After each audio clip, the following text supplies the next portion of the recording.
Hello, I'm Charlotte Sripathma. South Korea's President Yeol has said he will expand his country's military and humanitarian aid support to Ukraine. He was speaking during a surprise visit in Kyiv. He confirmed Seoul would continue to supply much-needed military equipment, including bulletproof vests and helmets. South Korea has one of the largest stockpiles of ammunition in the world and a thriving defence industry. But government policy prohibits arms deliveries to countries at war. Now, Ukraine and its allies have been urging Seoul to make an exception. We can hear now from him and President Zelensky in this press conference. South Korea will continue to provide military supplies that Ukraine needs.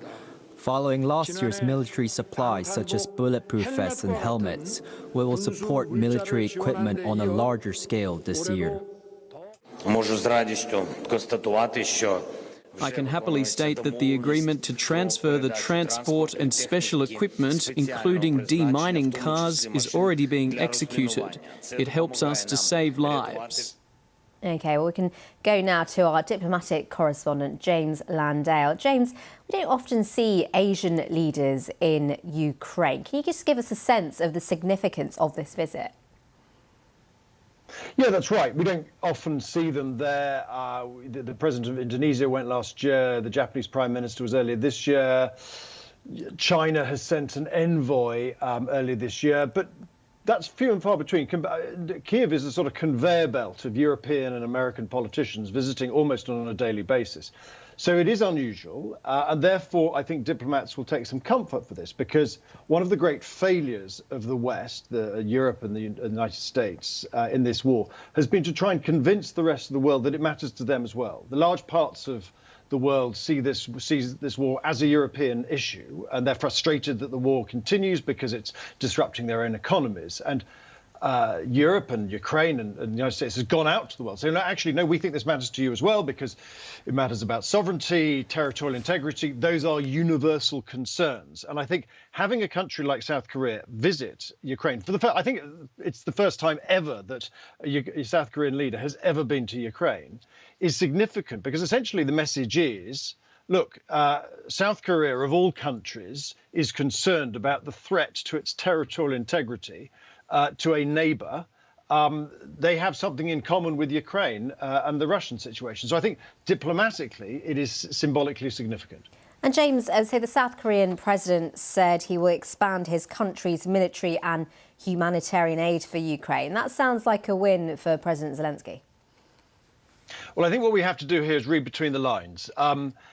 In terms of the absolute amounts, I mean, shifting from $100 million to $150 million this year in humanitarian aid, it sounds a lot of money, but in the grand scheme of things, it's not. I mean, if you think that the United States so far has given north of £40 billion to Ukraine since the invasion last year, what South Korea is doing is pretty modest. Also, remember, he's talking about support, increasing the support, without saying precisely how much, of non-lethal military aid. So we're talking logistical support, we're talking helmets, body armor, communications, demining equipment, things like that, all of which are useful. But I think what's significant is this, the fact that President Zelensky did not make some grand demand saying, we want your weapons, because South Korea has lots of weapons.